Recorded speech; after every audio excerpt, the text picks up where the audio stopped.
Bismillahirrahmanirrahim. Alhamdulillahirabbil alamin. Wa bihi nasta'in ala umuri dunya waddin. Wassalatu wassalamu ala asyrafil anbiya wal mursalin sayyidina Muhammadin wa ala alihi wa sahbihi ajma'in. Qala al-musannif al-imam Abu Hamid al-Ghazali rahimahullah, nafa'ana bi ulumi. Wa qabla al-ibtida bis-su'al yazharu nurul arsh wa asyraqatil ardu bi nuri rabbiha wa aykana kullu abdin bi iqbalil jabbar li musa'alatil ibad wa zanna kullu wahidin annahu ma yarahu ahad siwa wa annahu al-maqsud bil akhdhi was su'al duna man 'ada. Fayaqulul jabbar subhanahu wa ta'ala inda dhalik hiya Jibril i'tini bin nar fayaji'u laha Jibril wa yaqul ya jahannamu ajibi khalikaka wa malikak fayusadifuha Jibril ala ghaiziha wa ghadabiha alam yalbath ba'da nida'ihi ansarat wa farat wa zafarat idhal khalaik wa syahikat wa sami'al khalaiku taghayyuzaha wa zafiraha bantahadat khazanatuha mutawathibatan ilal khalaik ghadaban ala man asallaha ta'ala wa khalafa amruh. Fakhtur bibalik wa ahdir fi qalbik halata qulubil ibad wa qadim tala'at faza'u wa ru'ba fatasaqatu jisiyan ala rukab wa wallaw mudbirin yawma tara kulla ummatin jasiyah wa sakata ba'duhum 'alal wujuh munkabbin wa yunadi al-usatu waz-zalimun bil waili was-subur wa yunadi as-siddiqun nafsi nafsi fa bainama hum kadzalik idh zafaratin nar zaprataha tsaniyah fatadha'afa khawfuhum wa takhazalat quwwahum wa zannu annahum ma'khuzun thumma zafarat as-salisah fatasaqatal khalaik ala wujuhihim wa syakhasu bi absarihim yanzurun min tarfin khafiyin khashi' wa anhadamat illa dhalik qulubuz zalimin fabalagatil hanajira kazimin wa zahalatil uqul minas su'ada wal ashqiya ajma'in. Makna perkataan Imam Al-Ghazali rahimahullah wa nafa'ana bi ulumih. Dan sebelum memulai dengan pertanyaan, sebelum Allah menanya kepada hamba-hambanya tentang segala nikmat yang diberikan, sebelum dimulai pertanyaan, tampaklah nur aras, cahaya aras Allah. Wa asyraqatil ardu binuri rabbiha, artinya dan terang benderanglah bumi padang mahsyar dengan cahaya Tuhannya. Dan hati setiap hamba meyakini datangnya Tuhan yang maha perkasa untuk menanyai para hamba. Dan masing-masing hamba itu mengira bahwa tidak ada seseorang melihatnya selain dia, dan bahwa ia adalah yang dimaksud dengan pertanyaan dan penangkapan, tidak selainnya. Artinya di waktu hendak dimulai pertanyaan Tuhan kepada para hambanya ini, masing-masing hamba itu telah memperkirakan, menyangka bahwa dialah yang akan ditangkap dan yang ditanya. Dialah yang mulai untuk ditanya oleh Allah. Jadi sekian banyak makhluk yang ada di padang mahsyar itu, begitu mulai acara pemeriksaan pertanyaan Tuhan, masing-masing menyangka bahwa dirinya lah yang pertama ditangkap untuk menghadap kepada Allah Subhanahu wa ta'ala.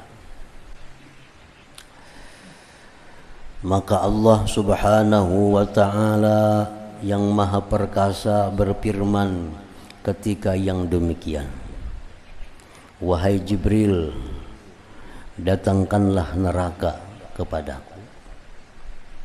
Jibril diperintah Allah untuk mendatangkan neraka. Maka malaikat Jibril alaihi salam datang kepada neraka dan berkata, Jibril, wahai Jahannam, penuhilah panggilan Tuhan penciptamu dan pemilikmu. Nah, jadi sebelum Allah menanya tiap-tiap hamba, Allah pertama dulu memanggil neraka Jahannam. Dan malaikat Jibril menemui neraka Jahannam itu dengan kemarahannya. Maka tidak lama setelah diserunya bahwa neraka itu bangkit mendidih, terdengar suara nyalanya kepada para makhluk, dan ia neraka itu berteriak. Dan para makhluk mendengar kemarahan neraka dan suara nyalanya api neraka itu. Dan para penjaganya, para penjaga neraka itu bangkit dengan melompat kepada para makhluk karena marah kepada orang yang durhaka kepada Allah Ta'ala dan menyalahi perintahnya. Nah, dikira penjaga neraka ini dipanggil itu untuk menangkapi orang-orang yang maksiat dimasukkan ke dalam neraka. Padahal masih jauh lagi proses manusia masuk ke neraka karena belum dihisab, belum ditimbang, belum melalui jembatan. Di neraka begitu dipanggil langsung keluaran penjaga neraka. Dikira hendak menangkapi orang-orang yang maksiat. Padahal bukan itu Allah memanggil neraka tadi.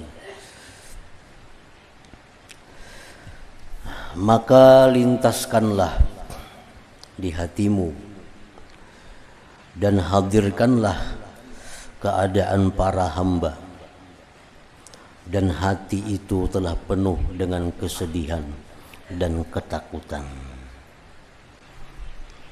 Ini belum ada lagi tentang syafaat, masih belum ada. Masih tiap-tiap orang tiap-tiap orang masih berurusan dengan dirinya sendiri. Belum ada syafaat para nabi, belum ada syafaat para syahid, belum ada syafaatnya para ulama, itu belum ada kisahnya.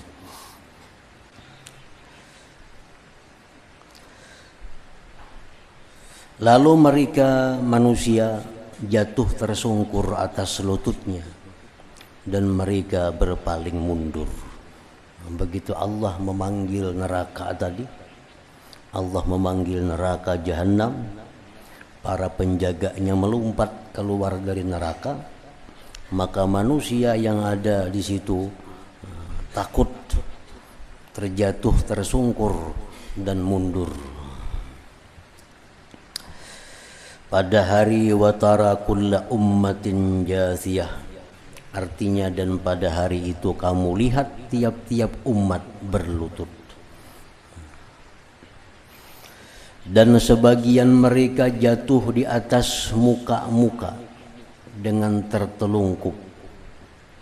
Dan orang-orang yang durhaka dan orang-orang yang zalim menyerukan dengan celaka dan binasa. Artinya orang yang dalam dunia ini zalim, dalam dunia ini banyak maksiat, itu sudah putus asa, sudah menyerukan celaka dan binasa. Nah, jadi artinya kalau macam ini kita sudah celaka, kita sudah masuk ke dalam neraka. Nah, beluman lagi di apa-apai. Nah, hanya melihat nerakanya itu orang-orang zalim dalam dunia, orang-orang yang banyak maksiat dalam dunia sudah putus asa. Nah, perasaannya mereka lah sudah yang akan masuk ke dalam neraka itu. Dan orang-orang yang siddiq, orang-orang yang baik, yang jujur dalam dunia menyerukan diriku, diriku. Orang-orang siddiq termasuk di dalamnya para nabi, para rasul, para ulama, semuaan mereka itu mengatakan diriku, diriku. artinya belum ada izin untuk memberikan syafaat kepada orang lain. Maka ketika mereka seperti demikian, tiba-tiba neraka didengar suara nyalanya yang kedua kalinya. Maka berlipat gandalah ketakutan mereka. Neraka kemudian meluap lagi, menyala lagi neraka itu dengan nyalanya. Maka berlipat gandalah ketakutan mereka dan mereka menduga bahwa mereka akan ditangkap. Mereka akan ditangkap, diseret ke dalam neraka itu. Orang-orang yang ada di padang mahsyar itu sudah menganggap bahwa sudah ini masuk juga kita ini ke neraka. Kemudian didengar suara nyalanya neraka yang ketiga kalinya. Maka para makhluk berjatuhan atas muka-muka mereka dan membuka dengan pandangan dari mata yang tersembunyi lagi khusyuk. Dan hati orang-orang yang zalim ketika itu menjadi hancur. Maka sampai kekerungkungan menahan marah. Dan akal pikiran kacau baik dari orang-orang yang beruntung maupun orang-orang yang celaka semuanya.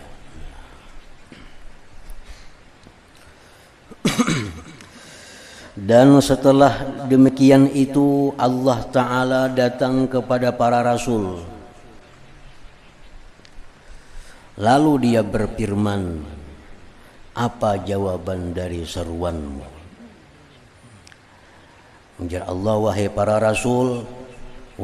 rasul, kalian diutus, apa jawaban mereka kepada ajakanmu? Maka apabila mereka melihat apa yang ditegakkan dari siasah kepada para nabi, maka sangatlah ketakutan atas orang-orang yang ahli maksiat. Artinya mendengar demikian pertanyaan Allah kepada para rasul, kepada para nabi, maka yang lainnya akan ketakutan. Artinya nabi aja, rasul aja ditanya di situ. Nah, maka yang lainnya itu ketakutan. Maka seorang ayah lari dari anaknya, saudara lari dari saudaranya, dan suami lari dari istrinya, dan masing-masing tinggal menunggu urusannya. Kemudian seorang demi seorang ditangkap, lalu ditanya oleh Allah Ta'ala secara langsung tentang sedikit amalnya dan banyaknya, tentang rahasianya dan terang-terangannya, dan tentang semua anggota tubuhnya. Abu Hurairah radhiyallahu anhu berkata, mereka bertanya, wahai Rasulullah, apakah kami dapat melihat Tuhan kami pada hari kiamat? Rasulullah sallallahu alaihi wasallam bersabda, hal tudarruna bi ru'yatis syamsi fil zahirah laisa dunaha sahab. Artinya, apakah kamu terkena bahaya? Maksudnya, apakah kamu kesulitan pada melihat matahari pada waktu tengah hari yang tidak ada awan padanya? Nah, kalau matahari yang panas di tengah hari kada ada awan, apakah kita kesulitan melihat matahari itu? Artinya jelas kelihatan matahari itu dimanapun kita berada. Kalau tengah hari, harinya kada baawan, kita dengan mudah bisa melihat matahari. Nah, jadi jar Nabi, apakah kamu terkena bahaya? Maksudnya apakah kamu sulit pada melihat matahari pada waktu tengah hari yang tidak ada awan padanya? Nah, mereka menjawab, tidak sulit wahai Rasulullah. Karena sangat jelas, sangat nampak kalau matahari itu kada ada awan yang melindunginya. Nah, beliau bersabda lagi, fahal tudarruna fi ru'yatil qamar, Lailatul badri laisa dunahu sahab. Artinya ujar Nabi, apakah kamu terkena bahaya? Artinya apakah sulit pada melihat bulan pada malam bulan purnama yang tidak ada awan padanya. Dan Nabi, di malam bulan purnama itu bersih, kada ada awan, apakah kalian sulit melihat bulan? Mereka menjawab, tidak. Tentu tidak, karena terang benderang, kada ada awan yang menutupi. Pada malam purnama bulan dengan jelas kelihatan. Nah, beliau sallallahu alaihi wasallam bersabda, "Fawalladzi nafsi biyadihi, fawalladzi nafsi biyadihi la tudarruna bi ru'yati rabbikum. Fayalqal abdu fayaqulu lahu alam ukrimka wa usawwijka wa uzawwijka wa usakhir lakal khayla wal ibila wa adarka tar'asu wa turba.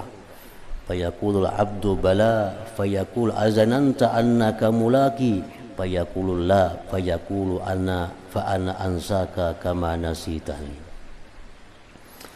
Artinya, demi Tuhan yang diriku di tangannya kekuasaannya, tidaklah kamu terkena bahaya. Artinya tidaklah kamu kesulitan pada melihat Tuhanmu di hari kiamat itu. Sebagaimana kita tidak sulit melihat bulan purnama di malam yang tidak ada berawan.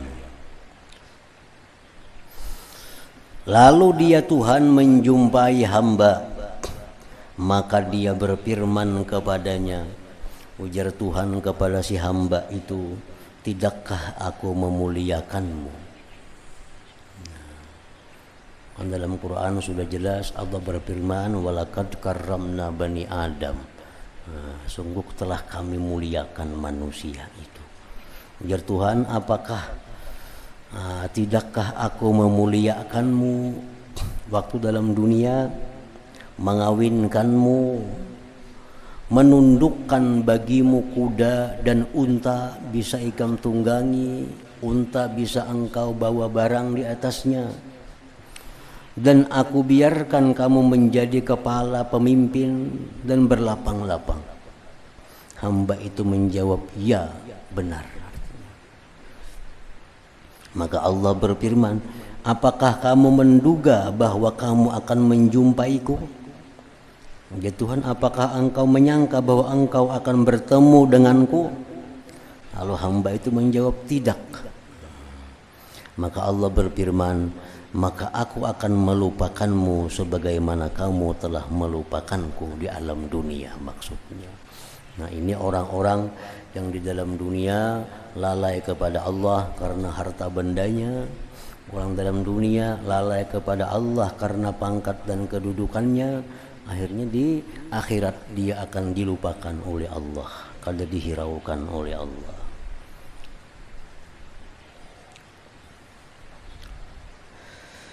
Nah, maka perkirakanlah dirimu, wahai orang yang patut dikasihani. Sungguh para malaikat telah memegang kedua lenganmu, dan kamu berdiri di hadapan Allah Ta'ala, yang dia bertanya kepadamu secara langsung. Maka dia berfirman kepadamu, apakah tidak aku berikan kenikmatan kepadamu dengan kemudahan? Ujar Tuhan, wahai Fulan bin Fulan, engkau dalam dunia aku beri mudah. Maka pada apakah kamu habiskan kemudahan itu? Waktu anum kamana dihabiskan? Karena muda itu adalah satu nikmat dari Allah. Lalu Allah minta tanggung jawab kamana menggunakan masa muda itu.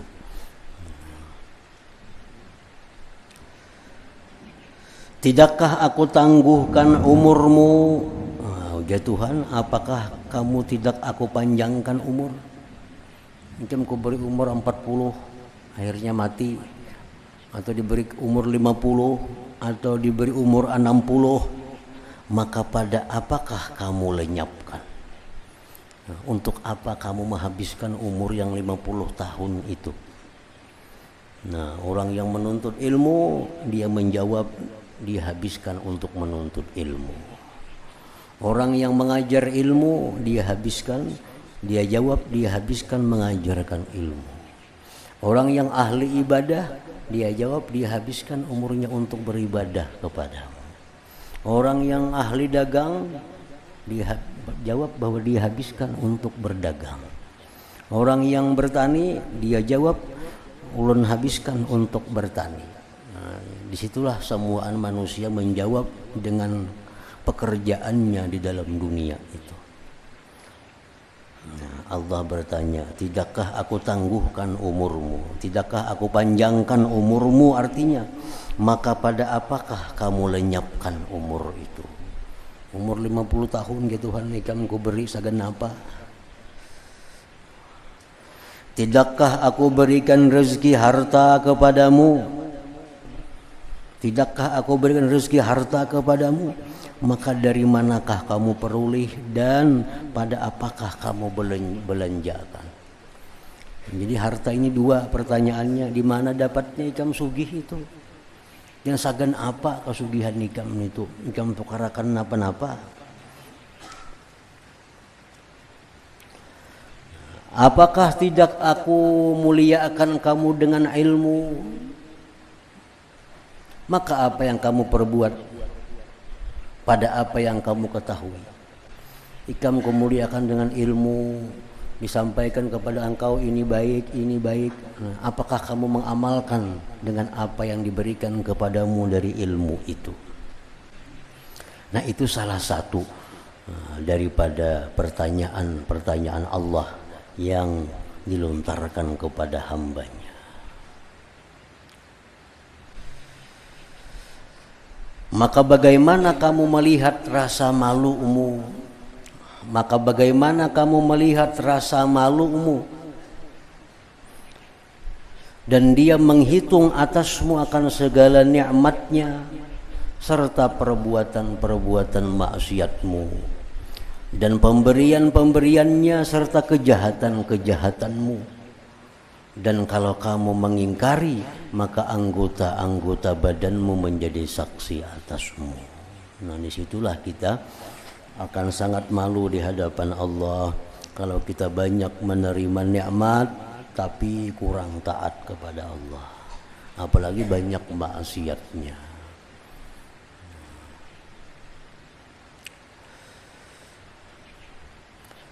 Anas radhiyallahu anhu berkata, adalah kami bersama Rasulullah sallallahu alaihi wasallam, lalu beliau tertawa. Nabi kita tertawa.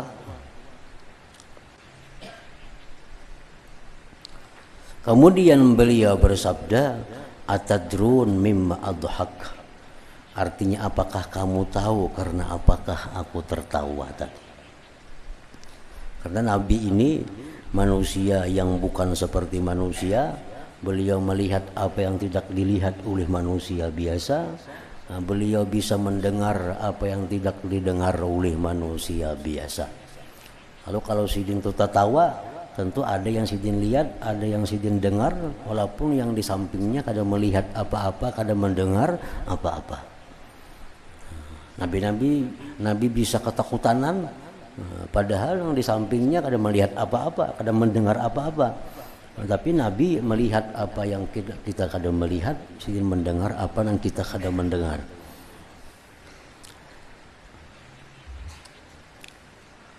Apakah kamu tahu karena apakah aku tertawa itu, ujar Nabi.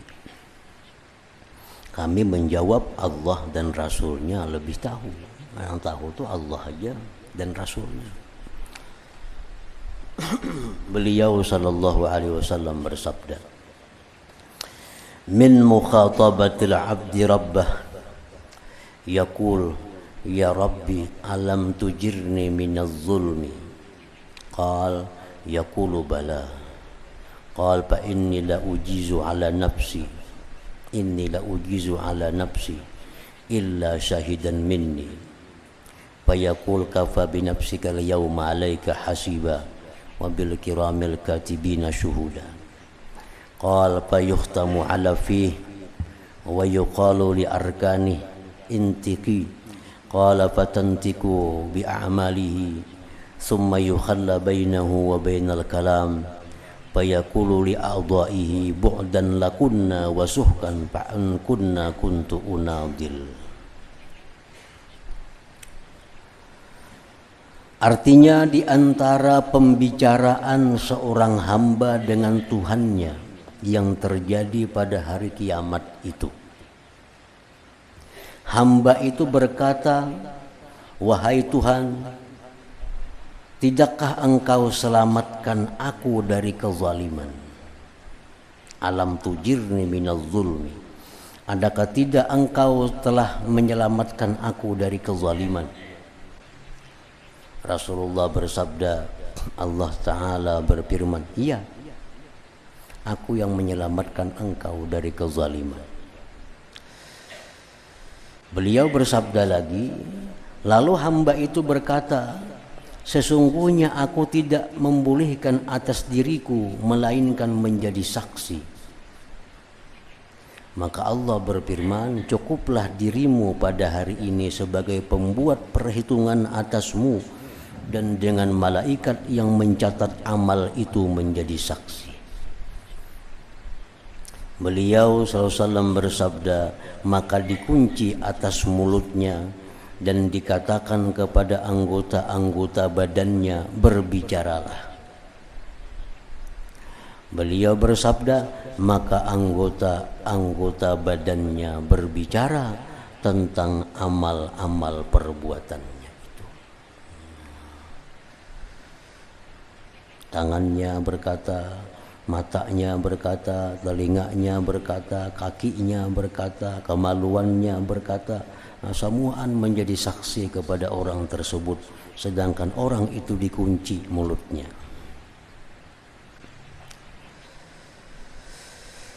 Nah, setelah mendengar anggota-anggota tubuhnya itu bersaksi tidak menguntungkan kepada dirinya, orang ini mendengar tangan bepadah macam-macam, telinga, batisnya, dan kadang menguntungkan lawan dirinya, tangan bepada maksiat, batisnya bepada maksiat, matanya bepada maksiat.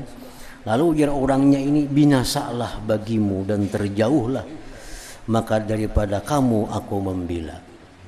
Ujarnya, aku ini membela ikam sebujuk, kenapa ikam bepadah nangka itu?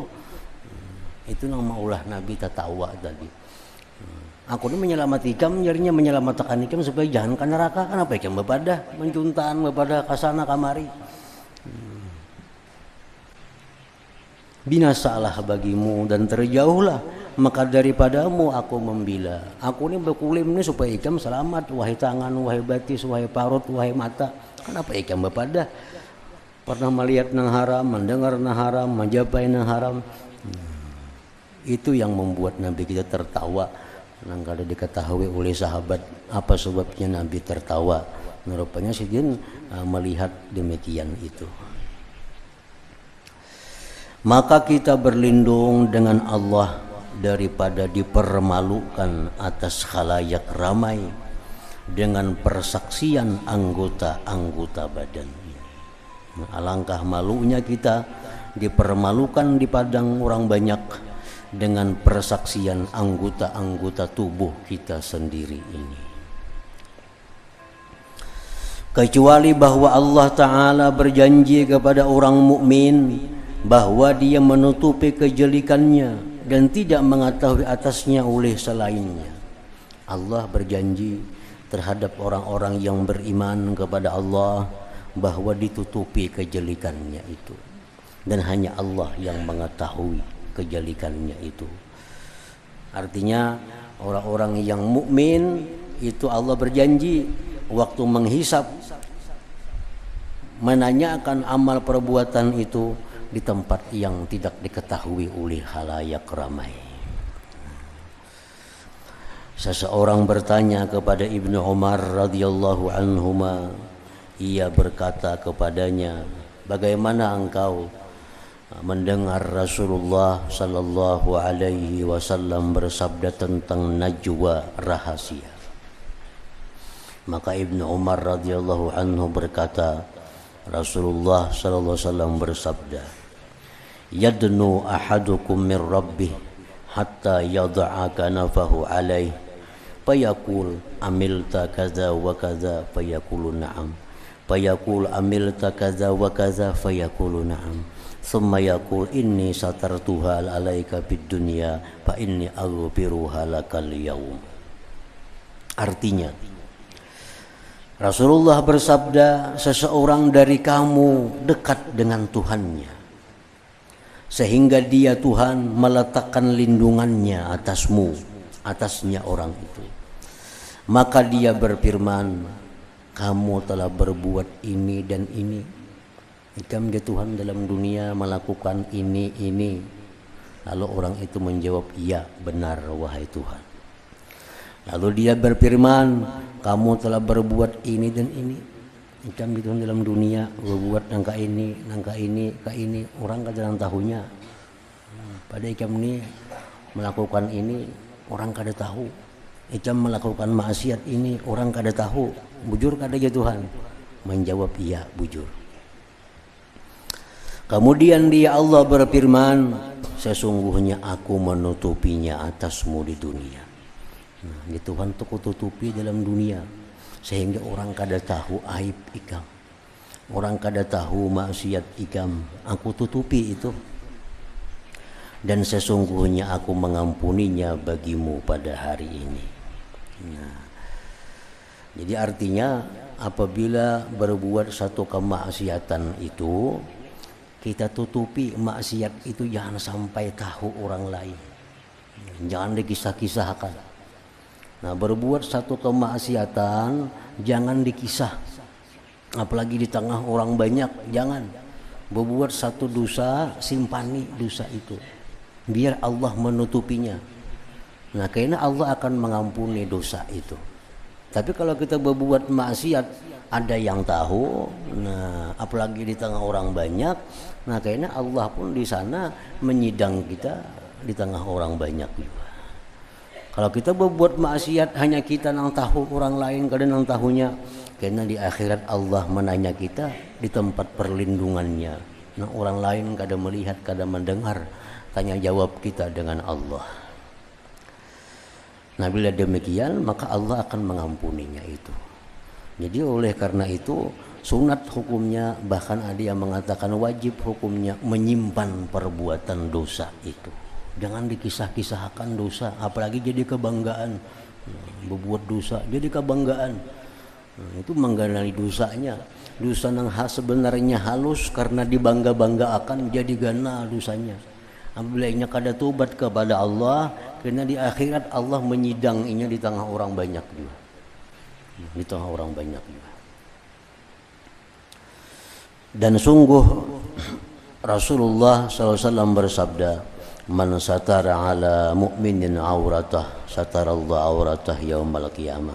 Artinya barang siapa menutupi atas orang mukmin akan auratnya, kejelikannya, niscaya Allah menutupi auratnya pada hari kiamat. Jadi aib seorang jangan dikisah-kisahkan, apalagi aib orang lain. Apalagi aib orang lain.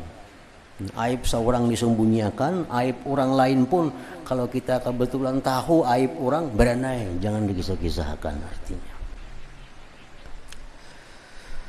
Maka ini hanya saja diharapkan bagi hamba yang mukmin yang menutupi atas manusia akan kekurangannya, aib-aibnya, aib-aib mereka, dan ia menyandang pada hak dirinya keteledoran mereka, dan ia tidak menggerakkan lisannya dengan menyebut kejelikan-kejelikannya, dan tidak menyebut mereka di waktu tidak adanya mereka dengan apa yang mereka tidak suka jikalau mereka mendengarnya.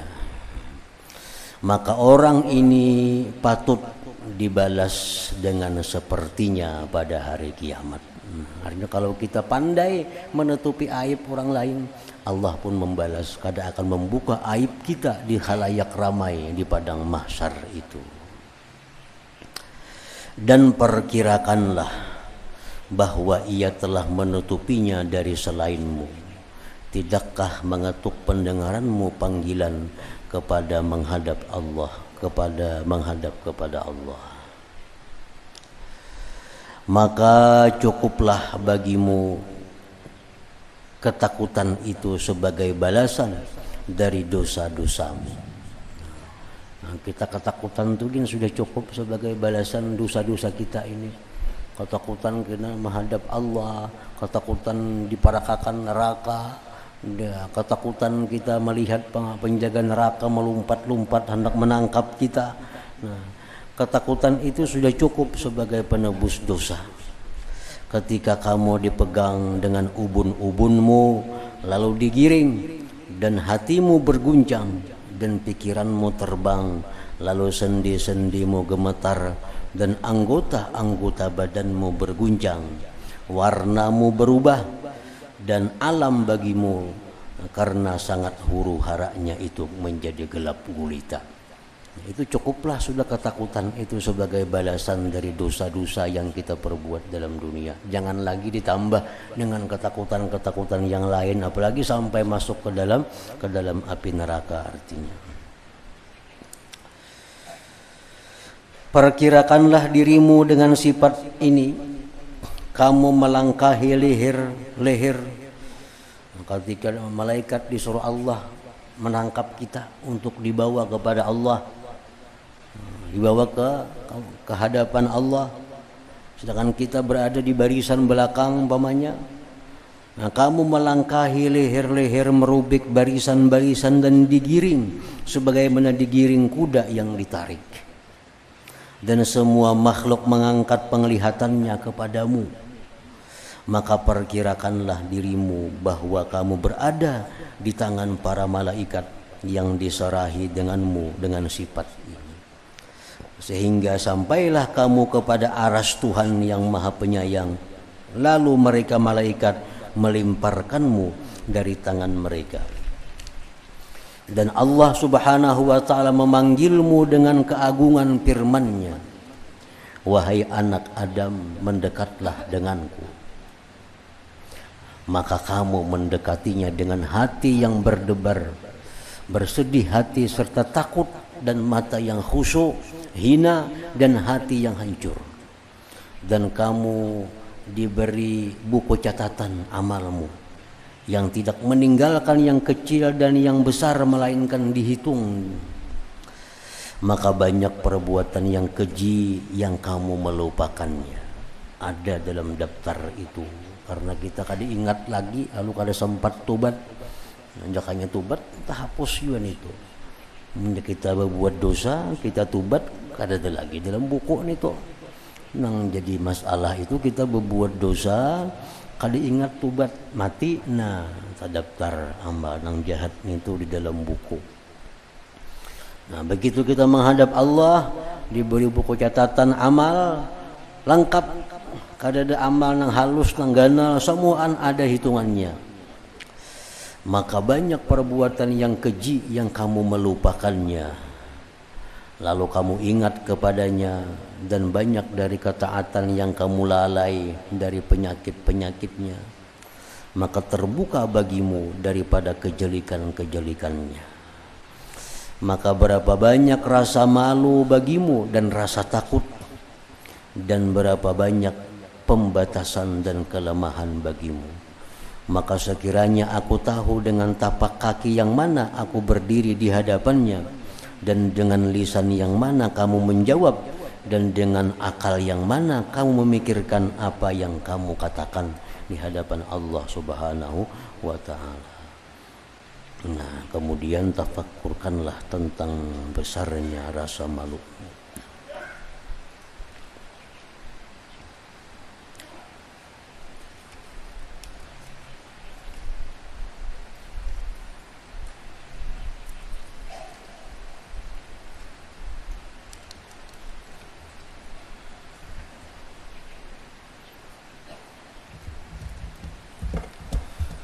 أفضل الذكر فاعلم أنه لا إله إلا الله محمد رسول الله